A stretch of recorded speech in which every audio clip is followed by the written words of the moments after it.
Con la ayuda del Señor vamos a realizar este estudio, mis hermanos.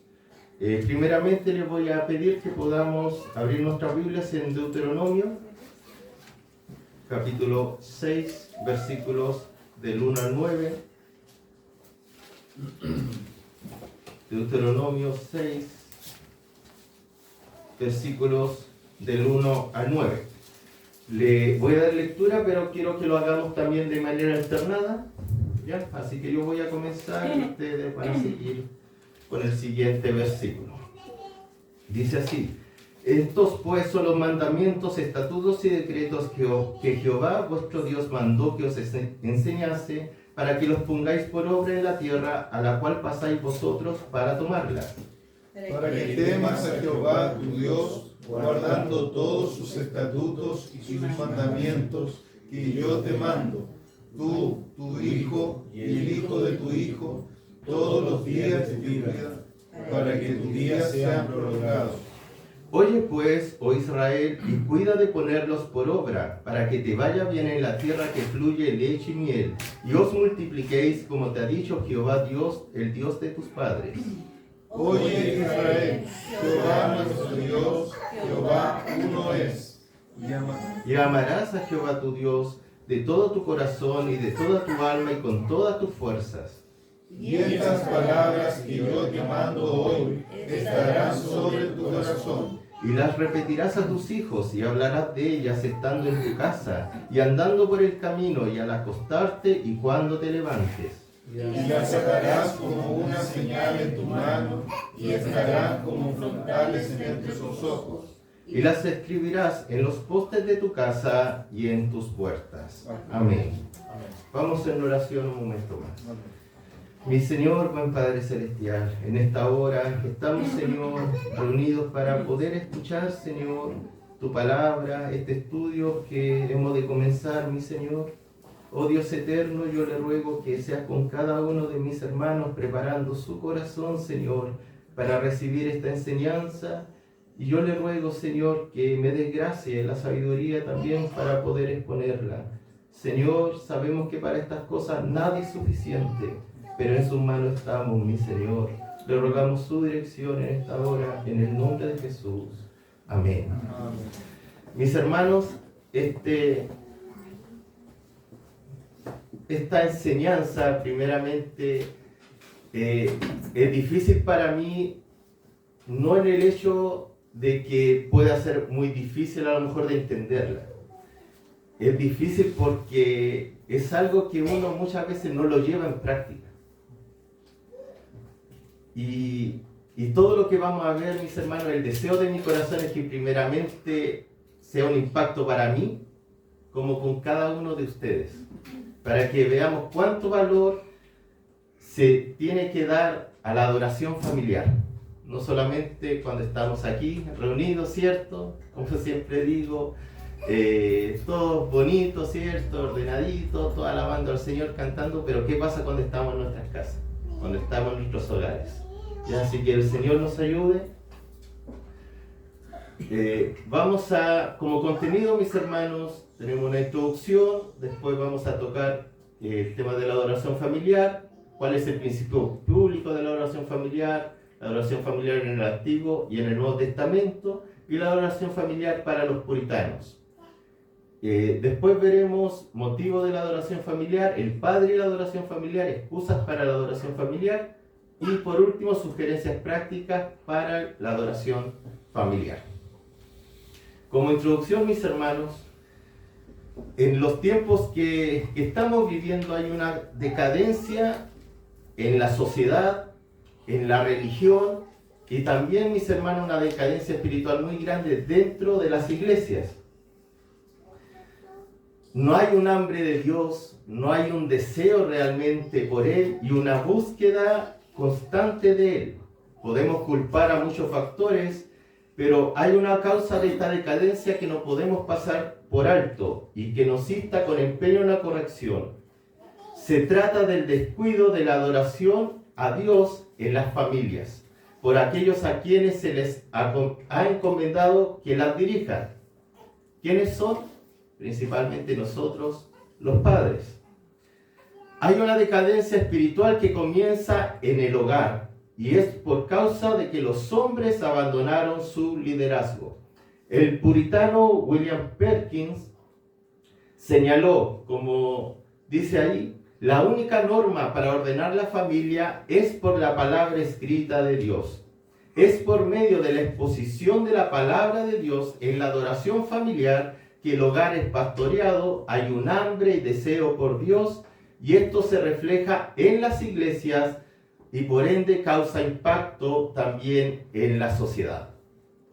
Entonces, todo lo que queremos hacer para impactar en la sociedad, primeramente tiene que empezar en las familias. De ahí comienza todo.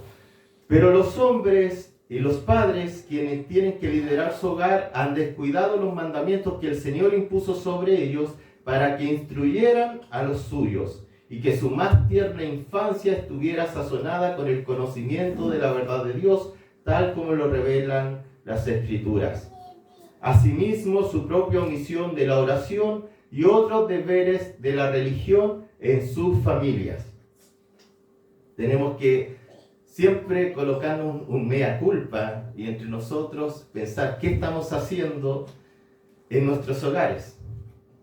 Aquí podemos hablar, podemos orar, a lo mejor explayarnos y a lo mejor de una manera muy bonita, pero en nuestro hogar, mis hermanos, es donde nuestros hijos deben ver en nosotros primeramente hombres de oración, hombres que estudien la palabra, hombres que busquen al Señor.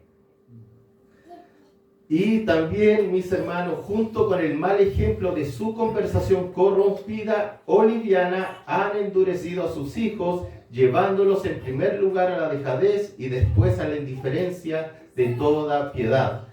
Si lo primero, mis hermanos, de ser muy livianos en nuestra manera de cómo adorar a nuestro Dios personalmente, primero como hombres, aún peor, es que cuando nosotros en nuestros hogares somos de un doble estándar y no somos como somos en la iglesia. Palabras corruptas, malas conversaciones, dicen Efesios que aún ninguna palabra corrompida aún salga de nuestra boca. Y en todas esas cosas nosotros tenemos que tener cuidado. ¿Por qué? Porque los hijos, y cuando son pequeños, nosotros entendemos que los niños son como esponjas y absorben todo, mis hermanos, y tenemos que tener mucho cuidado con esto. ¿Por qué? Porque si ellos ven que somos de una forma en la iglesia, pero en el hogar somos de otra manera, el corazón de ese pequeño empieza a endurecerse, ¿ya? Y después ellos mismos se empiezan a alejar de las cosas del Señor. Sabemos que esto no excusará la ceguera ni la impiedad de nadie, pero con toda seguridad caerá con dureza sobre aquellos que han sido por su propio proceder la ocasión de tropiezo. De hecho, estos mueren en sus pecados, ¿cierto? Cada uno es responsable de su propia vida. Nuestros hijos, nuestros niños son responsables también, delante de Dios, de su vida, ¿ya? De un día también pedirán cuenta delante de Dios. Pero no se les reclamará su sangre a aquellos bajo cuyo cuidado estaban y que han permitido que partiesen sin advertencia alguna. Esa es la responsabilidad que nosotros tenemos. Dice Ezequiel 3:18, cuando yo dijera al impío, de cierto morirás, y tú no le amonestares ni le hablares, para que el impío sea apercibido de su mal camino a fin de que viva, el impío morirá por su maldad, pero su sangre demandaré de tu mano. Eso es lo que el Señor le está diciendo a los padres. Ellos son responsables delante de Dios, pero si tú tenías una responsabilidad de corregirle, de enseñarle las palabras del Señor, la sangre de ellos, si ellos se han de perder, va a ser también nuestra responsabilidad, porque no hicimos lo que teníamos que hacer. Es diferente si uno como padre sabe que enseñó a los hijos y aún así ellos se desvían del camino, no aceptan al Señor, no hay una obra del Señor en sus vidas, ya, mis hermanos. Pero nosotros primeramente tenemos que tener la responsabilidad de advertir a nuestros hijos. Hay un dato realmente desalentador, citado por Donald Whitney, que es un profesor en el Seminario Teológico Bautista del Sur, y que dice de una encuesta realizada por Barna Research, que es una empresa de encuestas cristianas evangélicas. Y esta concluye que el 85% de los padres con hijos menores de 13 años creen que tiene la responsabilidad principal de enseñar a sus hijos sobre creencias religiosas y asuntos espirituales. Es harto, mis hermanos. Prácticamente 8 de cada 10 entienden estas cosas. Es mi responsabilidad, mis hijos, es mi responsabilidad. Pero ¿qué pasa? Sin embargo, la mayoría de ellos no pasa tiempo a lo largo de la semana discutiendo asuntos o estudiando materiales religiosos con sus hijos. Y nos pasa en todo orden de cosas. Entendemos muchas cosas. ¿Qué es lo que tenemos que hacer? Pero no las hacemos. Y eso, mis hermanos, de nada nos sirve. Nos llenamos muchas veces nosotros mismos de estudiar, de buscar, ¿cierto?, de lo que el Señor pide de nosotros, pero no hacemos. Nos quedamos ahí solamente en el conocimiento. Si no hay práctica, mis hermanos, realmente el conocimiento no va a servir de nada. De nada. El conocimiento que nosotros tenemos que adquirir, mis hermanos, tenemos que ponerlo en práctica.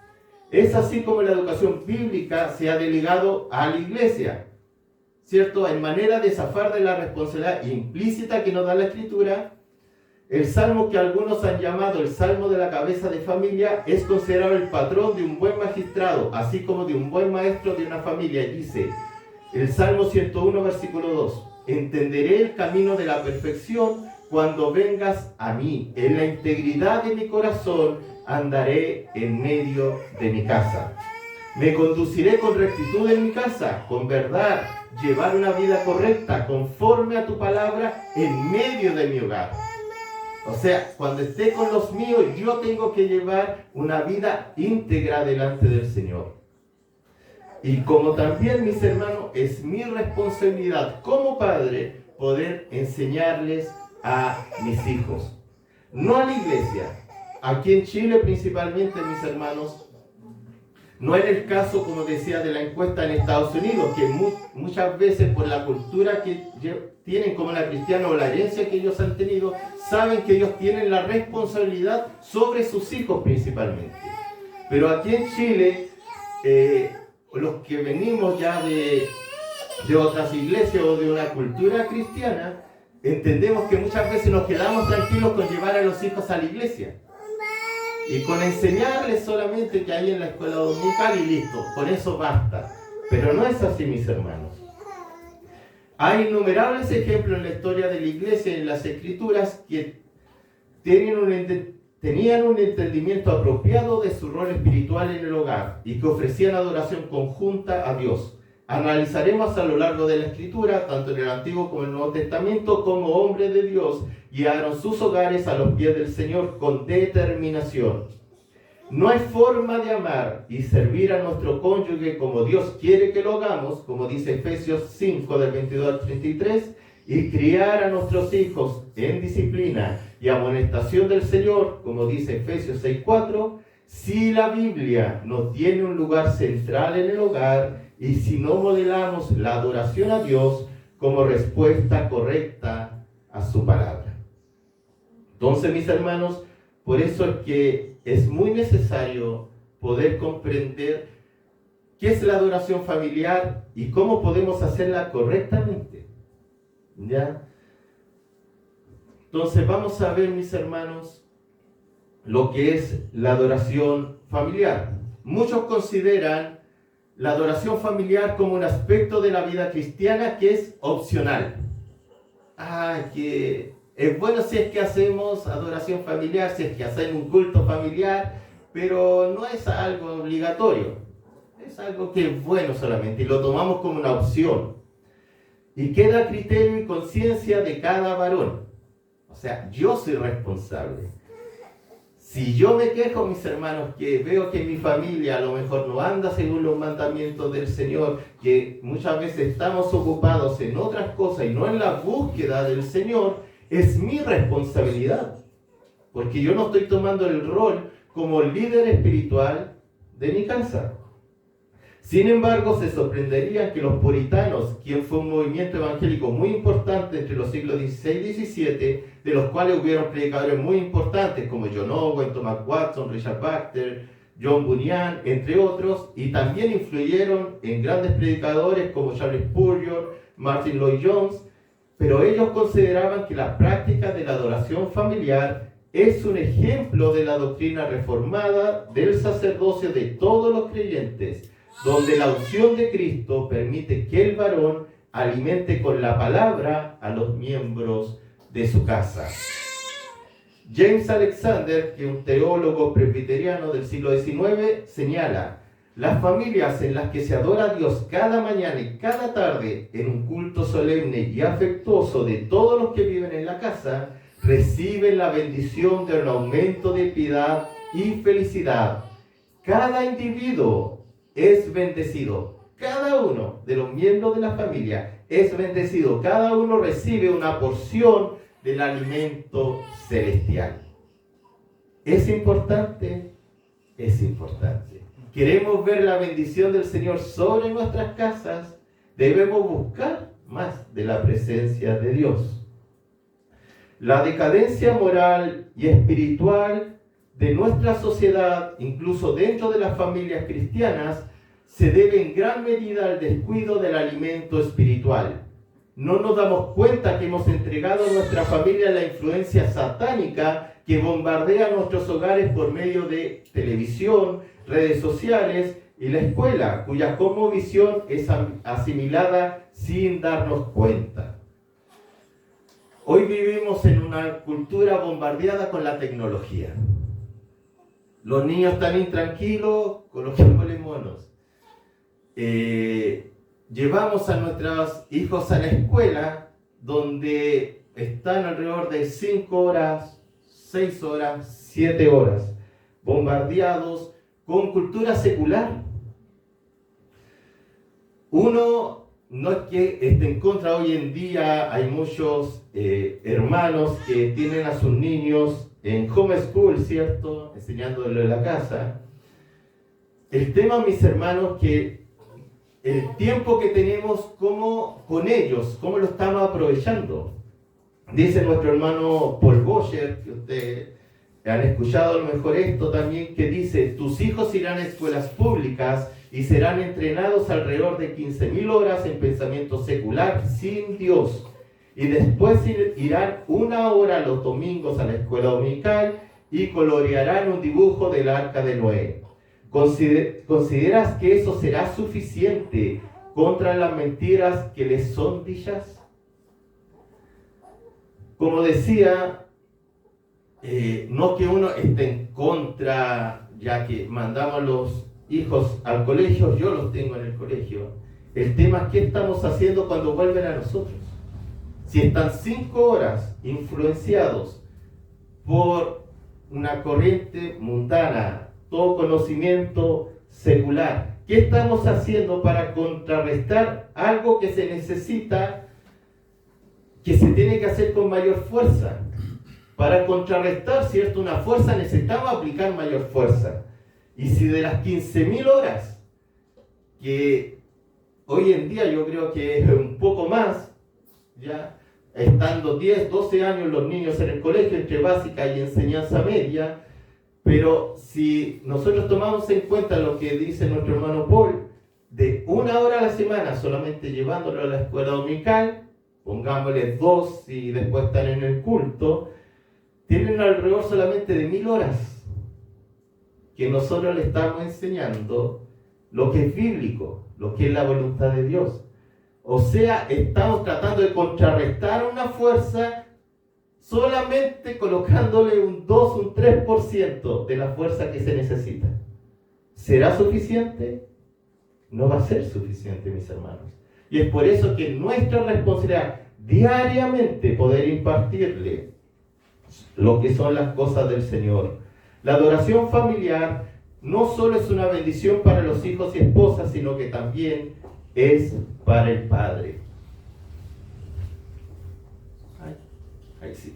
El principio bíblico de la adoración familiar. Muchos han desestimado la adoración familiar ya que no existe un mandamiento explícito en la Escritura. Sin embargo, eso ocurre cuando nuestros ojos espirituales no disciernen con claridad la palabra del Señor. Los siervos del Señor a lo largo de la historia de la humanidad nos demuestran la adoración en y con sus hogares como parte de su adoración a Dios. No necesitamos un mandamiento, está ahí implícitamente y lo vamos a ir viendo, mis hermanos, más adelante cuando veamos algunos ejemplos en la Biblia. Era una práctica más habitual de la que creemos. Busquemos aquellos versículos, mis hermanos, Salmo 22, versículo 27 y el Salmo 66, versículo 4. Los que tengan pueden darle lectura. Salmo 22, 27. Se acordarán y se volverán a Jehová todos los confines de la tierra, y todas las familias de las naciones adorarán delante de ti. Amén. Aquí se señala que todas las familias de la tierra deben acordarse de Jehová, de nuestro Dios, volverse a Él y adorarle. Salmo 66, 4.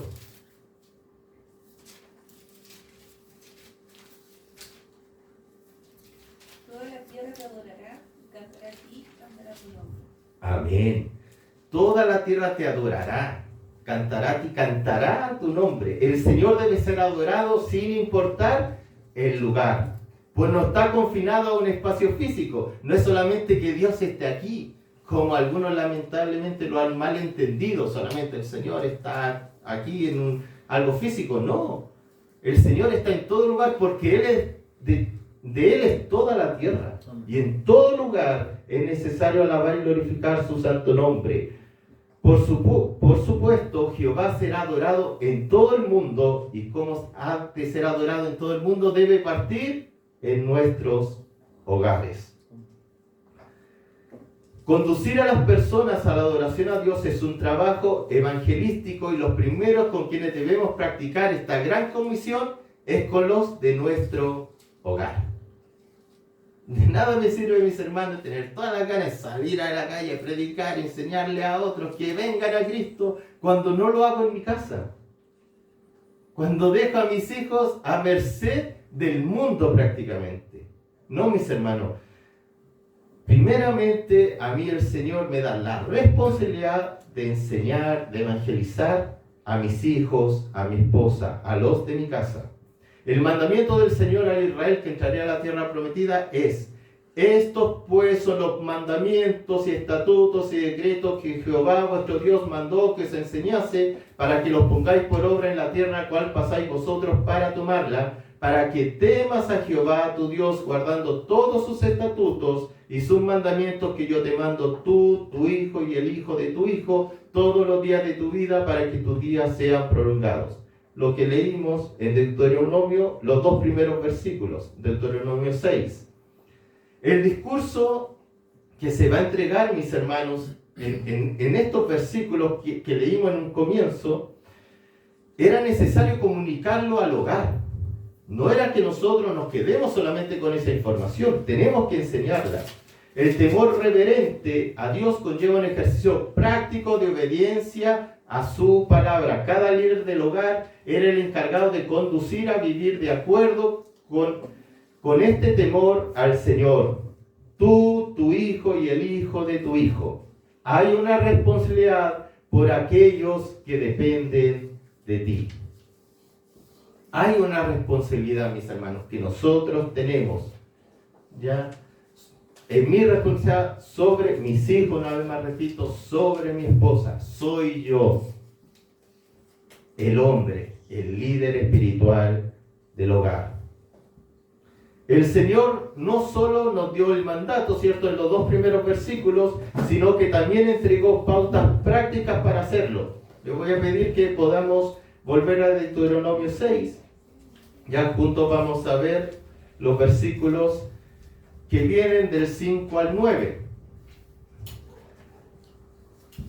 Dice que el mandamiento que aquí da es imperativo. no hay excusa y la manera en que cómo fluye el discurso podemos notar su prioridad. Cuando dice, oye Israel, vuestro Dios uno es, y amarás al Señor tu Dios con todo tu corazón, con todas tus fuerzas. Y estas cosas las van a repetir a tus hijos. Y a cada momento en tu hogar y cuando te acuestes al levantarte. Y los pondrás como señal. En todo lugar, mis hermanos. Es algo que nosotros, es un mandamiento que a nosotros se nos impone como padres. Este texto tiene una relevancia para los creyentes hoy. El pasaje completo nos habla sobre el valor de enseñar a nuestros hijos de manera constante, primeramente, ¿quién es Dios? Oye Israel, vuestro Dios, Dios uno es. Y lo que Él ha hecho por nosotros. Y nosotros, en nuestra responsabilidad como padres, poder enseñarle también esto, transmitirle quién es Dios y todo lo que ha hecho para con nuestras vidas. Primeramente a ellos. Este texto, mis hermanos, responde a cuatro preguntas que nos orientan a la adoración familiar. Ya tenemos estas pautas prácticas para la adoración. Primero, en estas pautas quiero que ustedes aquí me ayuden. ¿Qué es lo que nosotros observamos de los versículos 5 o 4 al 9? ¿Qué es lo que hay que enseñar? ¿Qué es lo que ustedes ven ahí? ¿Qué es lo primero que hay que enseñar? Amar a Dios. Amar a Dios con todo nuestro corazón. Dice, y amarás, ¿cierto? A Jehová tu Dios con todo tu corazón y con toda tu alma y con todas tus fuerzas. Solamente, mis hermanos, se le dio al hombre que cumplieran estos mandamientos y se pudieran guardar de generación en generación. Pero nosotros, ¿cómo vamos a hacer también para que se puedan guardar? Amando al Señor, y amar al Señor, vamos a amar también sus mandamientos. ¿Qué dice nuestro Señor Jesucristo? Si me amáis, guardad mis mandamientos. Todas las cosas son hechas en amor. El Salmo 119, versículo 97 dice, oh, cuánto amo yo tu ley. Todo el día es ella mi meditación. Si nosotros, mis hermanos, amamos al Señor y enseñamos a nuestros hijos a amar a Dios, ellos van a amar su ley, ellos van a amar su palabra. Pero, mis hermanos, esto que tenemos que enseñar, ¿cómo lo enseñamos? A ver si miramos algunos versículos más adelante. ¿Cómo las enseñamos? ¿De qué manera? Poniéndolas por obra. Poniéndolas por obra, pero ¿qué dice? Repitiéndolas. Y las repetirás a tus hijos y hablando de ellas. En tu casa, y andando por el camino, y al acostarte y cuando te levantes. Así es. Pero veamos primero cómo, de qué manera las comunicamos, repitiéndolas, hablándolas y escribiéndolas, como dicen los versículos 8 y 9. Dice, y las atarás como una señal en tu mano y estarán como frontales entre tus ojos y las escribirás en los postes de tu casa y en tus puertas. Esto, mis hermanos, es literal. Ellos lo hacían literalmente. ¿Ya? Y es así también como tenemos que enseñar a nuestros hijos, repetirles las cosas del Señor, hablarles de las cosas del Señor y escribirlas. ¿Ya?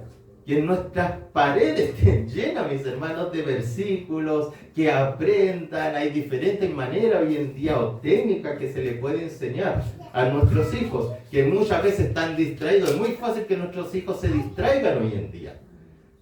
Pero con la ayuda del Señor, mis hermanos, es necesario que nosotros pongamos apremio en esto, de poder enseñarle a nuestros hijos. Ahora, ¿cuándo las enseñamos?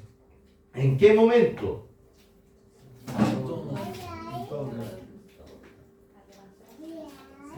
Caminando, al acostarte y cuando te levantes. Lo que dice el versículo 7,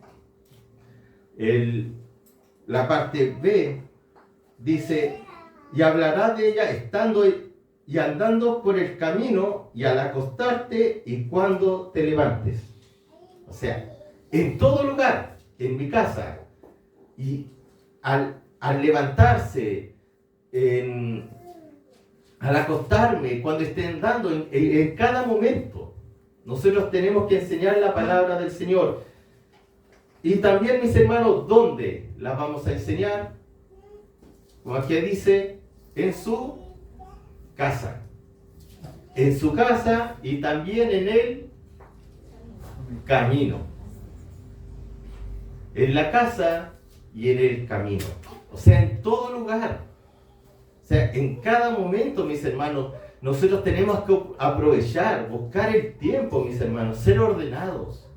Ya, si nuestros hijos están en el colegio y están prácticamente todo el día en el colegio, el tiempo que nosotros tenemos que tomarlos y enseñarles las cosas del Señor, al acostarse, orar con ellos, que podamos hablar de las cosas del Señor. Entonces, si el Señor nos ha dado las respuestas a estas preguntas en cuanto a este mandamiento, ¿crees aún que es una opción? ¿Es algo opcional que nosotros tenemos? No, no es una opción, mis hermanos. Nuestra labor es conducir a nuestra familia a la piedad. Nuestra labor, mis hermanos, es conducir nuestra familia hacia Dios. Josué decía, yo y mi casa serviremos al Señor. Vamos a ver, mis hermanos, ahora algunos ejemplos. La adoración familiar en el Antiguo Testamento. Las evidencias de que los creyentes llevaban culto de adoración familiar son varias, partiendo desde los patriarcas hasta el rey David. En orden consideraremos algunas de estas prácticas y énfasis que cada uno hacía en sus adoraciones familiares. Noé, busquemos Noé en Génesis capítulo 8, versículo 20. ¿Qué nos dice de Noé? Amén.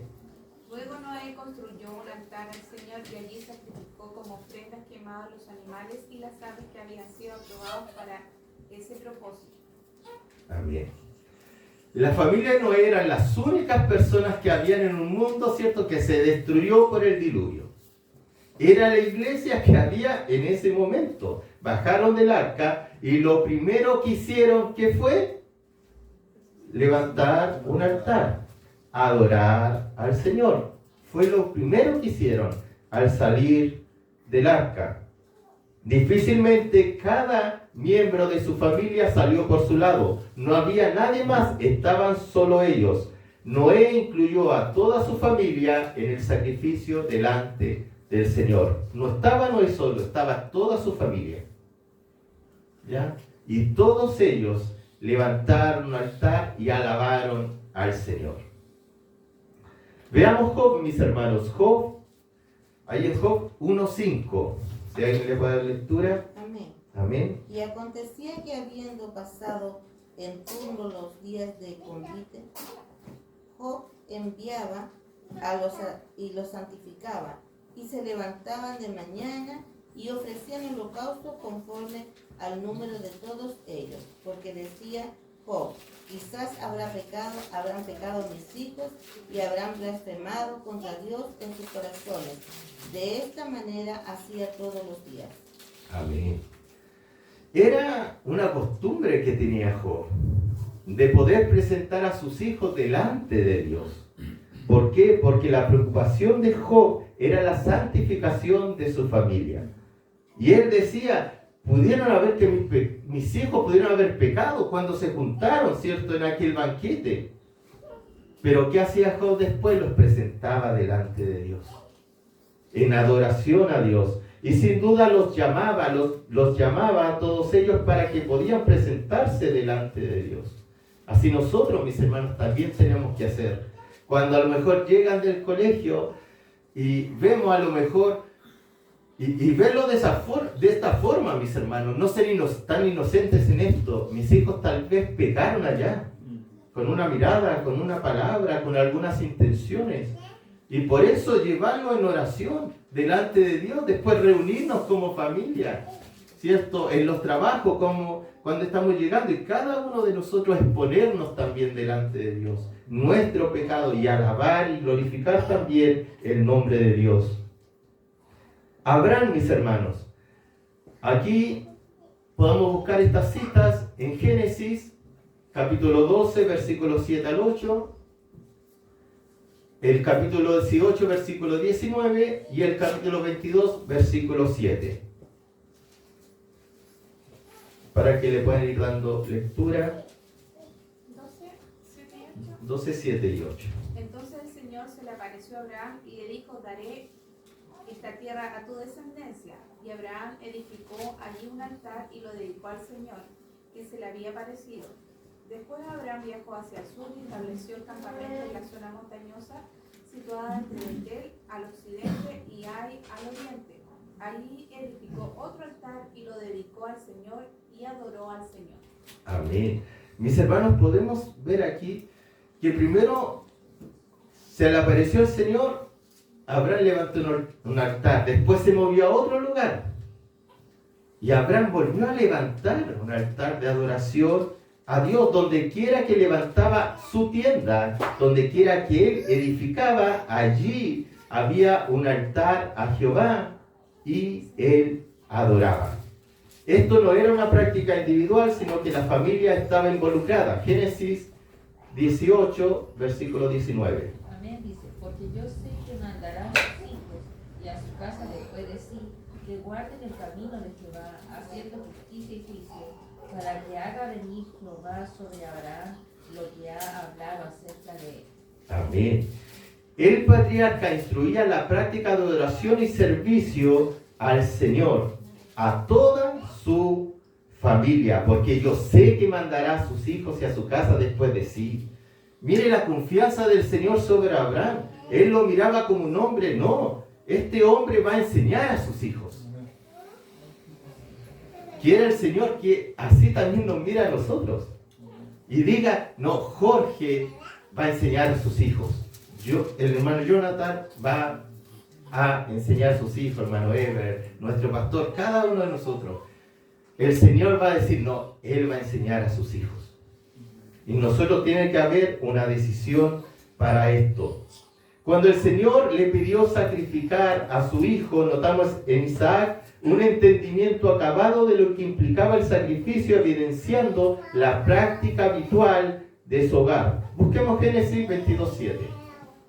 Entonces habló Isaac a Abraham su padre y dijo: Padre mío. Y él respondió: heme aquí, mi hijo. Y él dijo: he aquí el fuego y la leña, mas ¿dónde está el cordero para el holocausto? Amén. Esto quiere decir que para Isaac no era algo desconocido. Y si no era algo desconocido, es porque Abraham le había instruido desde pequeño esto. Ya era algo habitual. Entonces por eso Isaac: ¿y dónde está el cordero? Tenemos todo aquí, todos los elementos que se necesitan para adorar a Dios, pero no está el animal. Esto quiere decir que como Abraham había tomado esa responsabilidad para sí, de poder enseñar a sus hijos de cómo tenían que alabar al Señor. El profesor Whitney también señala acerca de la pregunta del hijo. Isaac tuvo que haber visto a menudo leña cortada y apilada para ofrecer un sacrificio. Debió de haber escuchado al crepitar del fuego y olido a la carne quemada de un cordero que se ofrecía a Dios. Por tanto, Isaac sabía cuándo faltaba un elemento de la adoración a Dios, porque Abraham debió guiar con frecuencia a su familia en dicha adoración. Cuando los hijos no saben orar, cuando no saben adorar, es evidencia entonces de que nos hemos despreocupado de enseñarles. Si nuestros hijos no son capaces de pedir una bendición en la mesa, es nuestra responsabilidad, no es de otros. Veamos ahora a Jacob. Si podemos buscar Génesis 35, versículos del 1 al 3. Dios le dijo a Jacob: prepárate para ir a Betel y quedarte allí. En Betel harás un altar al Dios que se te apareció cuando huías de tu hermano Esaú. Entonces Jacob dijo a su familia y a todos los que estaban con él: deshágase de los dioses ajenos que hay entre ustedes, purifíquense y cámbiense de ropa, y preparemos para ir a Betel. Allí haré un altar al Dios que me respondió en el día de mi angustia y que me ha acompañado por donde quiera que he andado. Amén. Dice, y levantémonos y subamos a Betel. Todos los que estaban con él, que lo acompañaran, porque allí se iba a hacer un altar a Jehová. Se iba a levantar un altar a nuestro Dios. La adoración era un asunto familiar que involucraba a creyentes y aquellos que no lo eran, porque también tenía siervos, personas que no eran del pueblo de Dios. Podemos notar que Jacob hizo un llamado a toda su familia para que se prepararan para subir a Betel y adorar allí. Jacob se tomó muy en serio su responsabilidad. No escuchó excusas de ninguno. Toda su casa vino para la adoración. Hijo, ven, tenemos que juntarnos porque vamos a hacer un culto familiar, vamos a orar al Señor. Papá, es que mañana tengo una prueba y es muy importante. Hijo, no hay excusas. Lo primero es lo primero. Alabar a aquel que da la sabiduría y la inteligencia. Aquel que nos da todo lo que tenemos. A Él tenemos que adorar. Esa es nuestra primera función. Así que no hay excusas para nada. Y veamos Josué, mis hermanos. Josué, este versículo muy hermoso, Josué 24, versículo 15. Amén. Amén. Y si más os parece servir a Jehová, escogió hoy a quién servirás, si a los dioses a quienes sirvieron vuestros padres cuando estuvieron al otro lado del río, o a los dioses de los amorreos en cuyas tierras habitáis. Pero yo y mi casa serviremos a Jehová. Amén. Notemos uno de los personajes más determinantes en cuanto a llevar un liderazgo bíblico. Tanto así que su servicio al Señor era el mismo que el de su familia. Él hablaba por ellos en cuanto a su decisión de ser fieles al Señor sin importar lo que los demás digan o hagan. El servir al Señor implicaba sin duda adorarle. Sin embargo, en tiempos en los que la adoración congregacional era tan poco frecuente, ya que para muchos israelitas implicaba viajar varios días para reunirse en el tabernáculo, la adoración familiar por lo general habría incluido también la resolución de Josué. No hay excusa, mis hermanos, es que solamente tenemos reunión los domingos, solamente nos vamos a reunir tal día de la semana. Todos los otros días son libres, no hay iglesia. No, mis hermanos, no hay excusa. En nuestra casa, yo en mi casa, serviremos al Señor. Cada día. Y por último, David. El rey David no estuvo exento de esta gran tarea. No importa cuánto sea nuestra gran responsabilidad en el ministerio, en la iglesia del Señor, no se puede descuidar nuestro hogar. Busquemos 2 Samuel, capítulo 6, versículos 18 al 20. Amén. Amén. Y cuando David había acabado de ofrecer los holocaustos y ofrendas de paz, bendijo al pueblo en el nombre de Jehová de los ejércitos, y repartió a todo el pueblo y a toda la multitud de Israel, así a hombres como a mujeres, a cada uno un pan y en pedazos de carne y una torta de pasas, y se fue todo el pueblo, cada uno a su casa. Volvió luego David para bendecir su casa. Saliendo Mical a recibir a David, dijo: cuán honrado ha quedado hoy el rey de Israel, descubriéndose hoy delante de las criadas de sus siervos, como se descubre sin decoro un cualquiera. Amén. Ahí, mis hermanos, queremos ver cómo él, después de bendecir al pueblo, ¿cierto? Llevaban el arca y él bendijo al pueblo, repartió, ¿cierto?, alimentos, todo fue una fiesta. Pero después de la responsabilidad que él tenía, volvió a su hogar. ¿Y qué hizo? Bendijo su hogar, bendijo a su familia. Por eso, mis hermanos, los que de alguna forma tienen una responsabilidad dentro de la iglesia del Señor, de enseñar, ¿cierto?, de instruir en la casa de Dios, no nos podemos quedar aquí. Podemos bendecir al pueblo, ¿cierto?, con nuestras palabras, enseñando, pero después tenemos que volver a nuestra casa y seguir enseñando a nuestros hijos. La adoración familiar en el Nuevo Testamento, vamos a ver aquí algunos ejemplos, mis hermanos, en cuanto cómo algunas familias se instruían también en estas cosas. Primero veamos a Cornelio, ¿ya? Un hombre gentil que no pertenecía a la nación de Israel, pero que había sido alcanzado por la palabra del Señor. En cuanto al asunto de la adoración familiar, él había entendido muy bien, tanto que así que su testimonio era conocido por todo el pueblo de Cesarea. Ya busquemos Hechos capítulo 10, versículo del 1 al 2, y Hechos capítulo 10, versículo 24. Había en Cesarea un hombre llamado Cornelio, centurión de la compañía llamada La Italiana, piadoso y temeroso de Dios con toda su casa, y que hacía muchas limosnas al pueblo y oraba a Dios siempre. Amén. Su familia vivía en una constante devoción a Dios. Ya era un hombre, mis hermanos, temeroso de Dios con toda su casa. No era solamente, era con toda su casa. Y Hechos 10:24. ¿Qué nos dice? Al otro día entraron en Cesarea y Cornelio los estaba esperando, habiendo convocado a sus parientes y amigos más íntimos. Amén.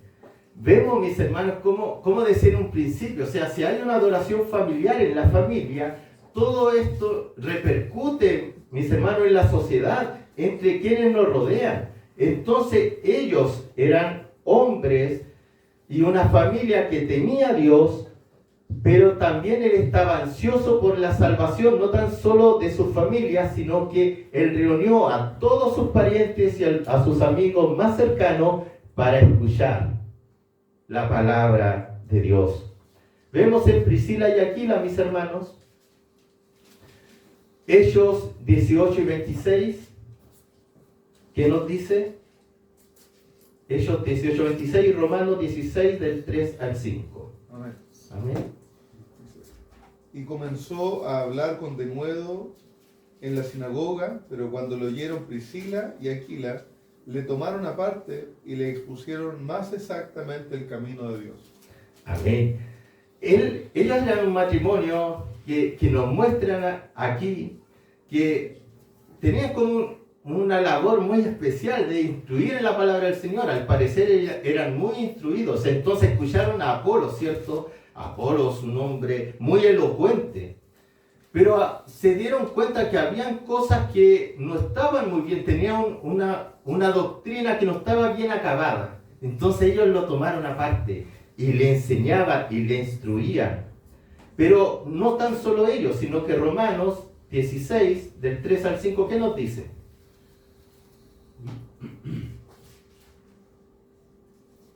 Romanos, capítulo 16, versículos 3 al 5. Amén. Amén. Saludad a Priscila y a Aquila, mis colaboradores en Cristo Jesús, que pusieron su vida por mí, a los cuales no solo yo doy gracia, sino también todas las iglesias de los gentiles. Saludad también a la iglesia de su casa. Saludad a Epeneto, amado mío, que es el primer fruto de Acaya para Cristo. Amén.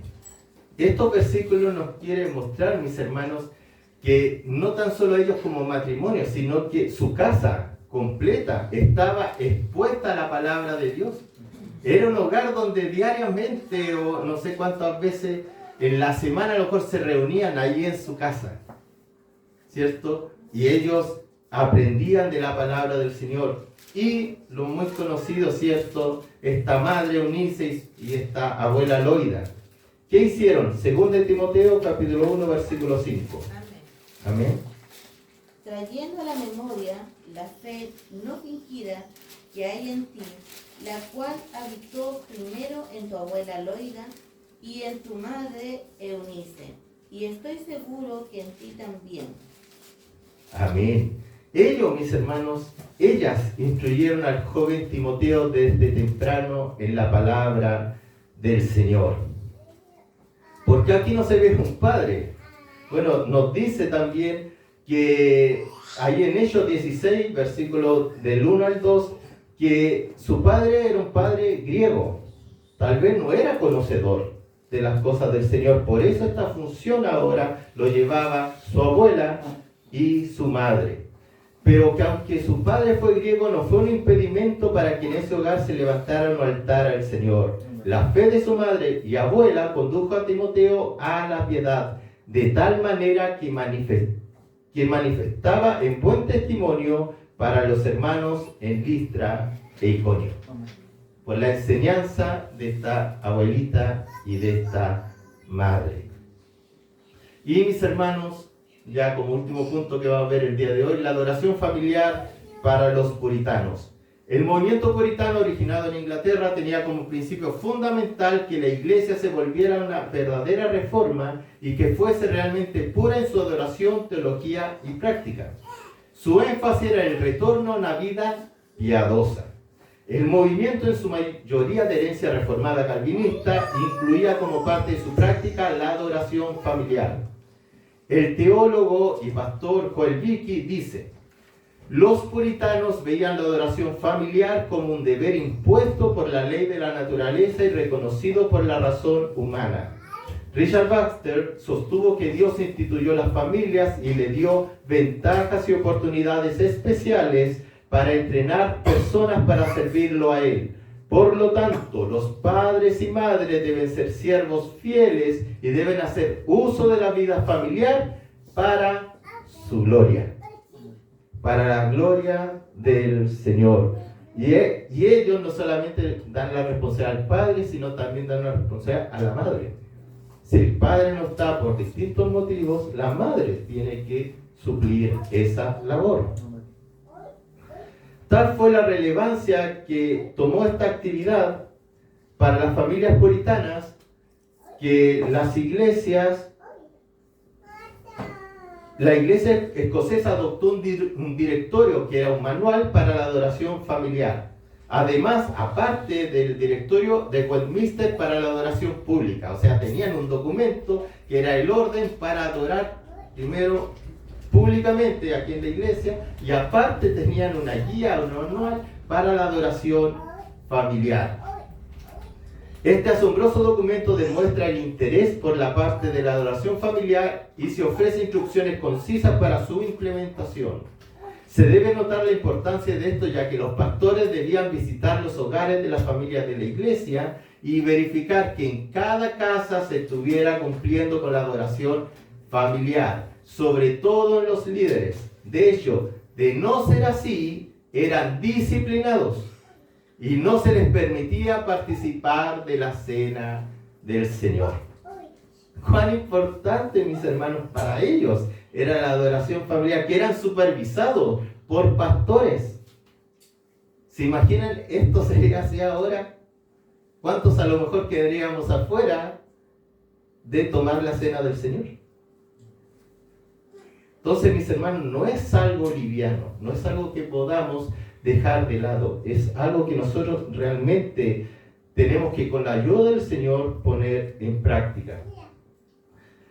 Por su parte, nuestra confesión de fe en el capítulo 22 sobre la adoración religiosa y del día de reposo, en el párrafo 6, señala: ahora, bajo el Evangelio, ni la oración ni ninguna otra parte de la adoración religiosa están limitadas a un lugar, ni son más aceptables por el lugar en que se realizan o hacia la dirección que se dirigen, sino que Dios ha de ser adorado en todas partes en espíritu y en verdad, tanto en cada familia en particular, diariamente, como cada uno en secreto por sí solo, así como de una manera más solemne en las reuniones públicas, las cuales no han de descuidarse ni abandonarse voluntariamente o por negligencia, cuando Dios por su palabra o providencia nos llama a ellas.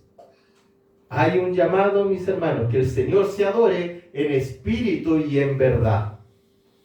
Y que eso no solamente en el culto público, sino que en lo secreto, cuando uno personalmente se presenta delante de Dios, y también en familia, en la adoración familiar. En cuanto a la adoración al Señor, la adoración familiar está al mismo nivel de la adoración personal, como también la que se promueve en reuniones públicas. Nuestros hermanos bautistas que redactaron la confesión hacen un llamado al pueblo de Dios para que cada familia adore en sus hogares. Y para terminar vamos a leer este párrafo. Dice: nuestras familias necesitan atesorar las instancias de la dulce adoración familiar en la que la palabra del Señor, la oración y la alabanza sean elementos esenciales que replicarán en la adoración pública. Mediante la adoración familiar moldeamos el carácter de nuestro hogar para que en la adoración pública y privada haya un temor reverente al Señor. Que mi Señor nos bendiga. Oremos.